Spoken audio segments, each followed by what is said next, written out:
Any idea why both sides could not come to terms on some sort of extension?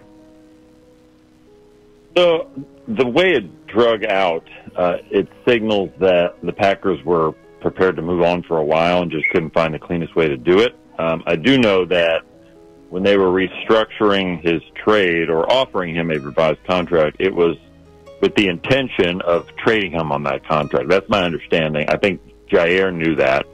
So really they were offering him a deal on a new 1 year that really, it wasn't terrible money-wise from what I heard, but it was a lot of, per game roster bonuses and incentives. Like the structure of it wasn't solidified, that a player of that caliber would want. So he kind of called their bluff and wouldn't take it.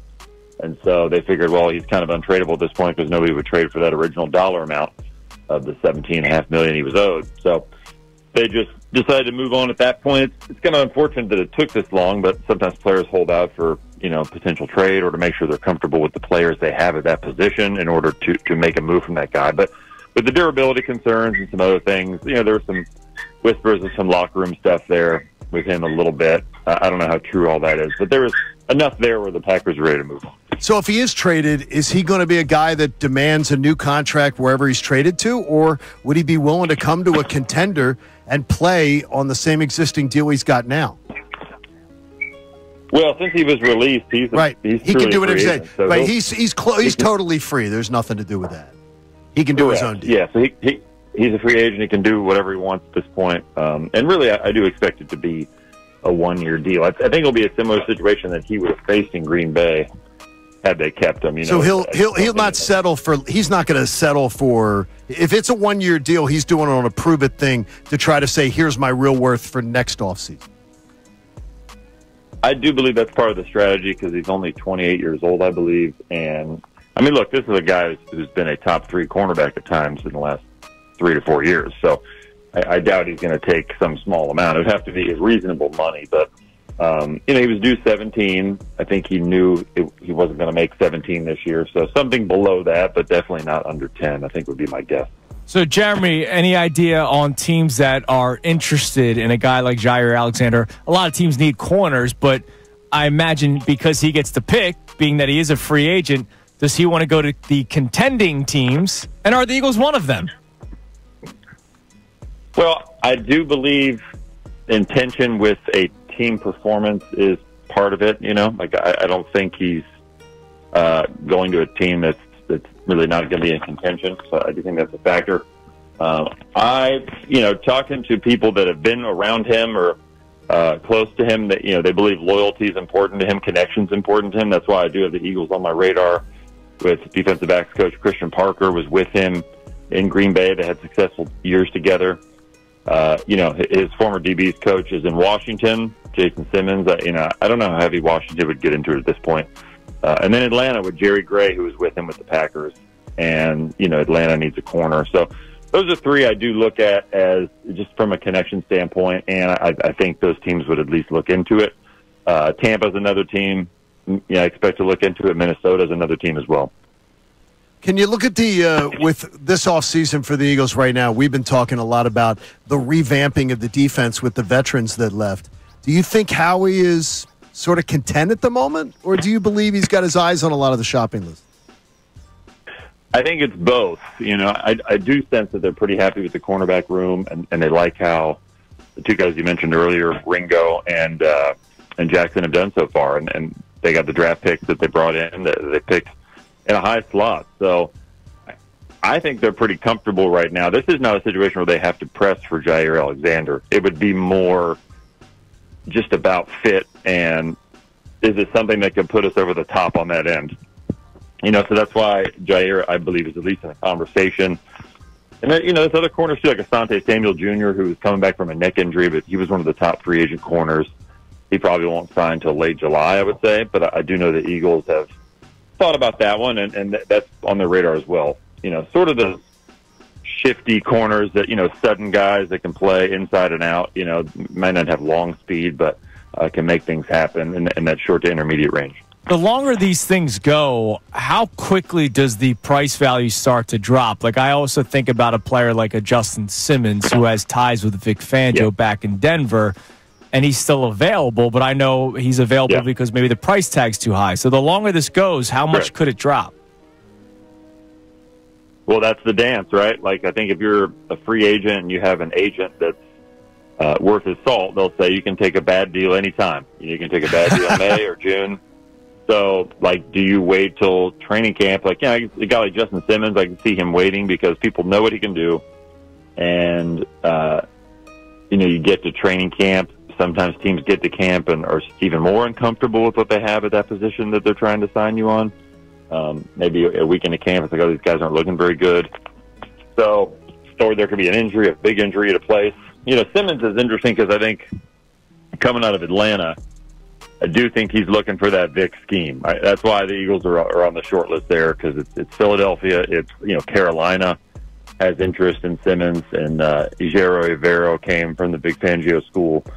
So that's where I think you should look with Simmons, and that's going to be important for Jair too. I mean, especially these DBs, you're not going to go somewhere where you're unfamiliar, don't fit the scheme, and don't know the coaches most of the time. I have 4 questions and 4 topics that I want to touch on here. How will Philadelphia handle being the defending Super Bowl champions? The Eagles must replace a lot of snaps on defense for players who have departed this organization. The Eagles also lost some really important leaders. And how will new offensive coordinator Kevin Patullo step in for Kellen Moore? And let's begin with how the Eagles will handle being the hunted and not the hunter. Think back to 2023, after the Eagles had made it to the Super Bowl in 2022. Of course, they lost Super Bowl 57, but that gives us an example, and it gives the Eagles experience of how to handle a potential Super Bowl hangover. Can they learn from what transpired in 2023? When, during that season, the vibes were weird all year, the Eagles got off to a really good start, but they pulled out a lot of fluky dubs, so they weren't as good as what their record showed. The defense was horrific under Sean Desai, and then not any better under Matt Patricia. And then the offense under Brian Johnson was vanilla and predictable. The Super Bowl hangover, it was alive and well for Nick Sirianni and the Birds in 2023. And the collapse at the end of the year was as ugly as it could get. The Birds losing 6 of their last 7 games, and everything that could go wrong pretty much went wrong.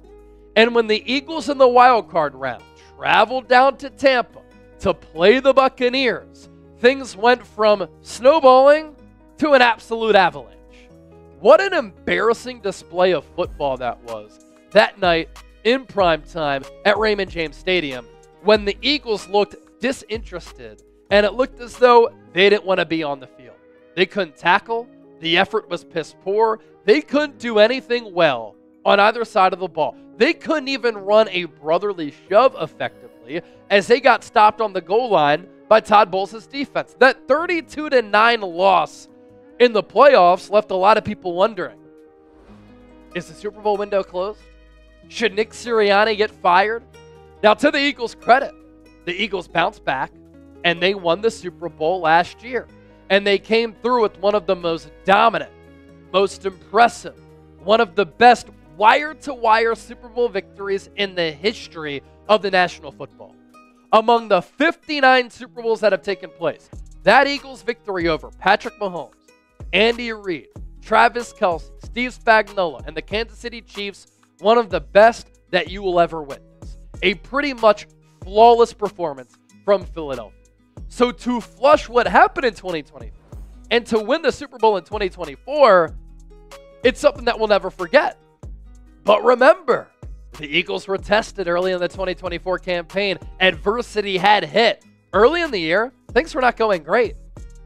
Eagles started 2-2. They suffered another ugly loss against the Buccaneers in Week 4. They had the bye week in Week 5 to regroup.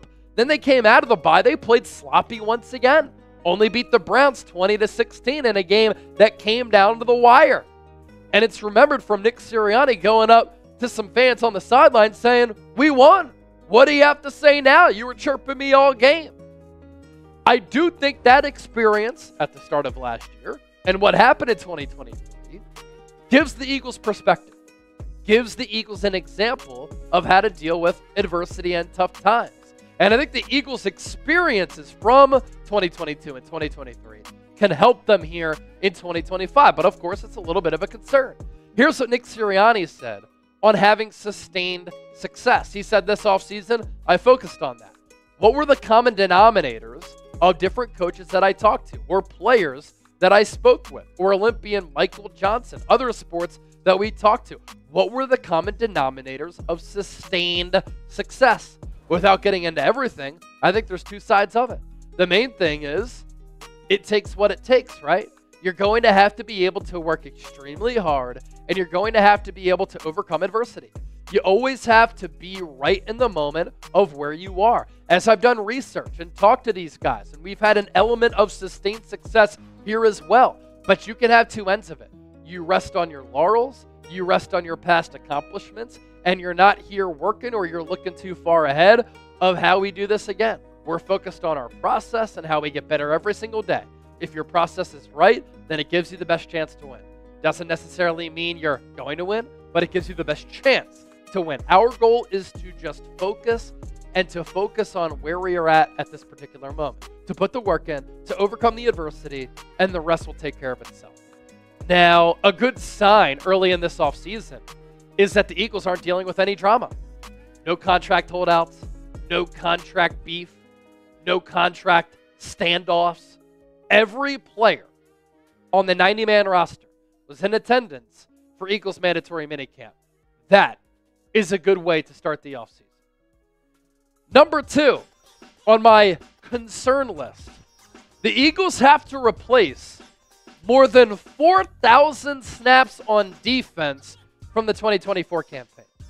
Vic Fangio will be tested because there is a youth movement with this defense, and Vic Fangio is going to have to replace a lot of marquee players from the number 1 overall defense from last year that won the Super Bowl. Darius Slay is in Pittsburgh.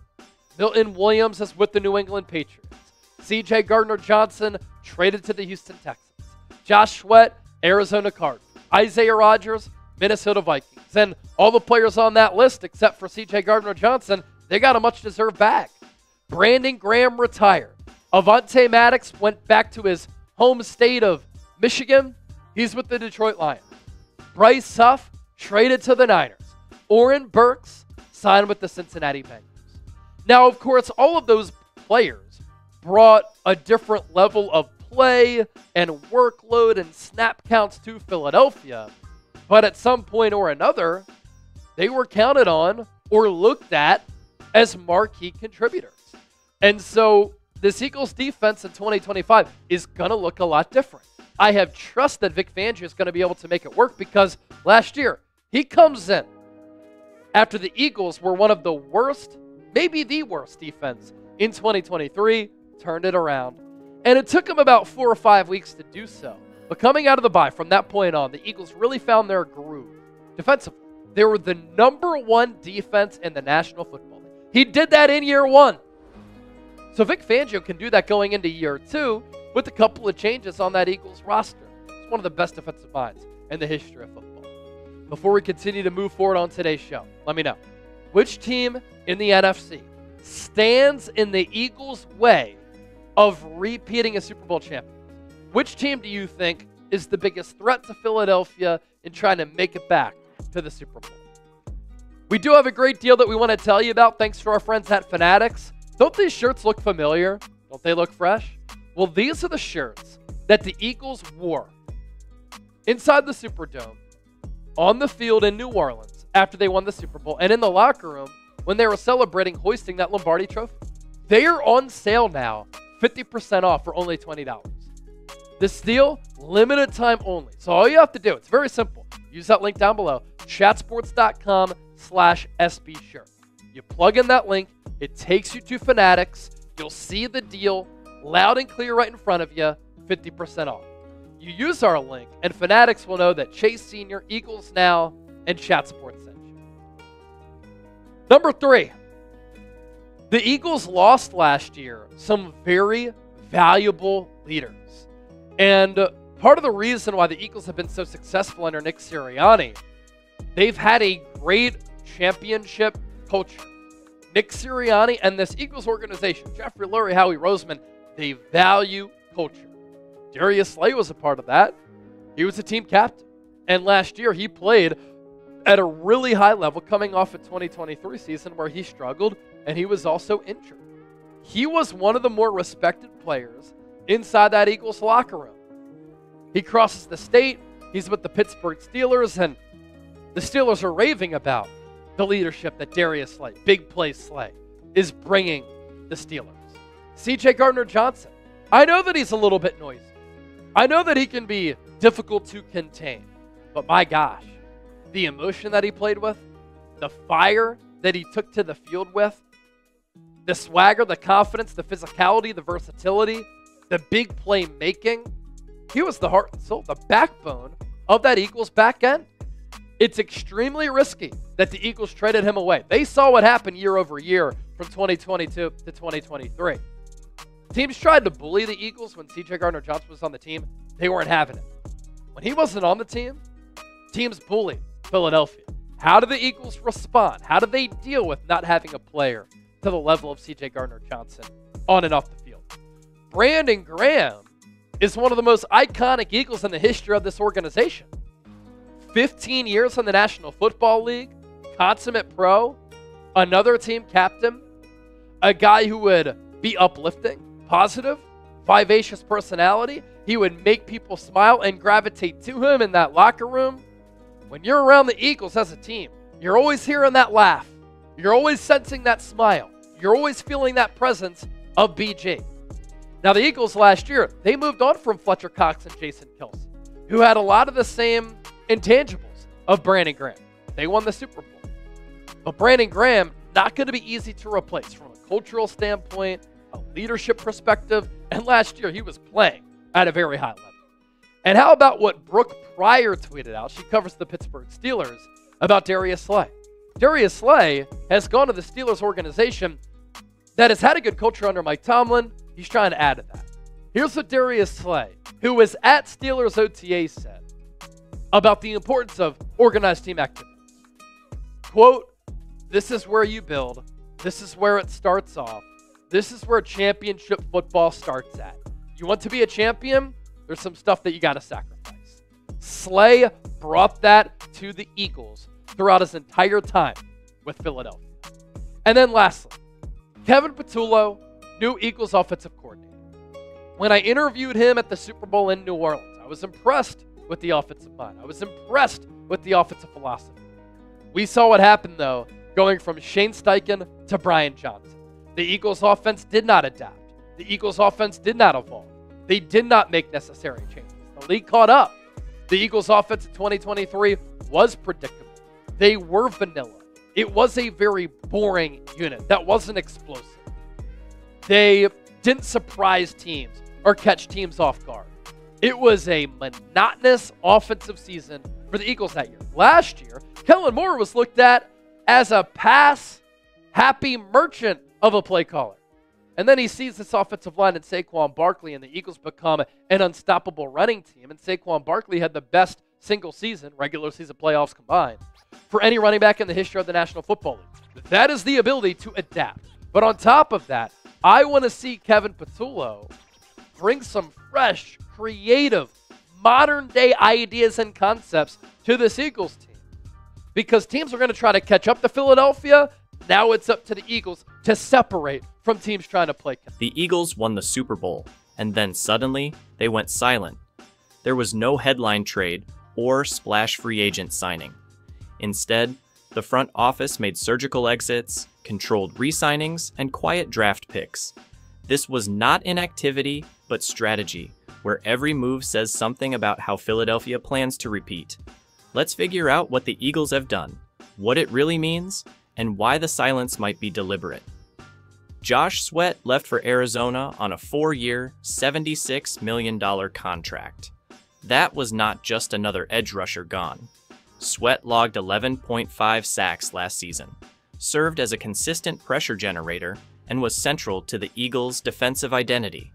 Milton Williams exited too. The Patriots signed him to a $104 million deal. With Williams and Sweat out, plus Brandon Graham retiring, the defensive line has been stripped of 3 core contributors in less than 3 months. Experienced cornerbacks Darius Slay and James Bradbury were both released. That cleared cap room, but created an experience vacuum in the secondary. Both had started through the Eagles' playoff run and carried locker room weight. Kenneth Gainwell and Mekhi Becton also moved on. Neither shaped the team's core, but both had functional roles that now require coverage. Notably, all of these departures were financial and age-based decisions. Every player let go was due a raise, past their peak, or no longer part of the long-term plan. Instead of reacting to gaps with overpays, the Eagles made functional signings. A Jay Dillon arrived from Green Bay. He is not a feature back, but fills a clear role as a power runner behind Barkley.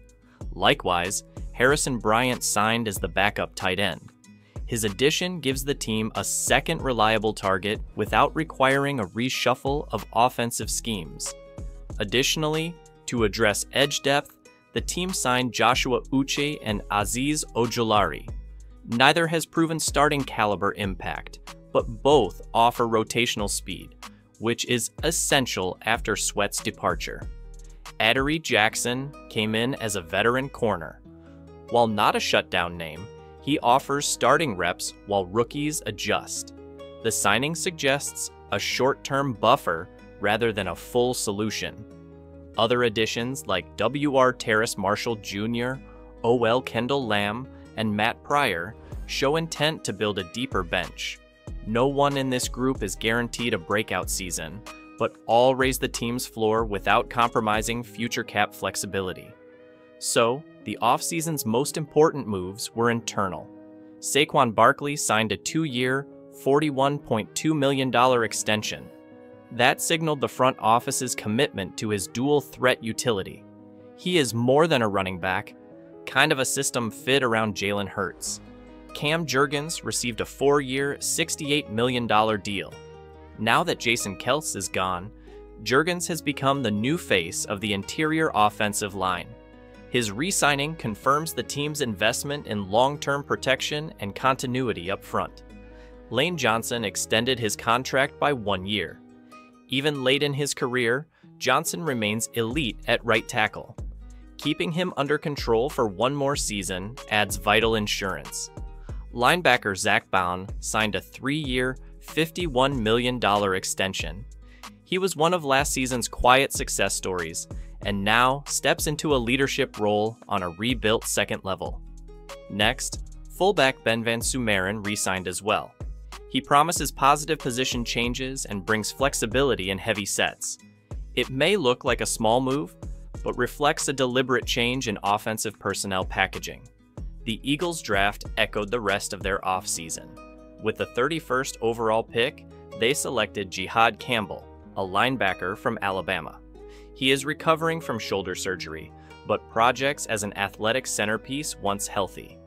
Moving on, in round 2, they added Andrew Mukuba, a safety who brings range and fluidity. Given the current depth chart, he will have a chance to contribute early. Ty Robinson, drafted in round 4, is a high-effort defensive tackle out of Nebraska.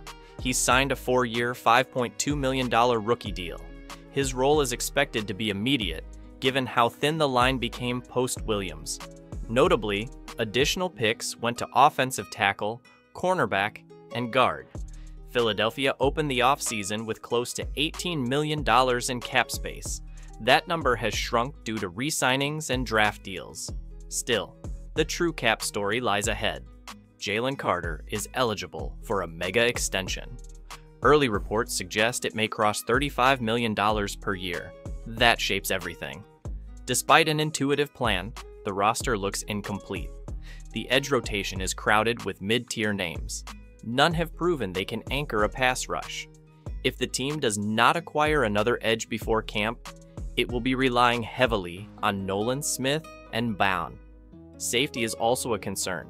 Mukuba has promise, but there is no highly experienced safety who can lock down deep coverage responsibilities. Overall, this offseason has been calm, calculated, and quiet. the Eagles let go of household names and passed on overhyped free agents. Apparently, they spent money only where continuity mattered. What's the one move you still think they need to make before camp? Drop it in the comments. And keep watching. We'll track every roster battle and camp shakeup as this team prepares for a second straight run.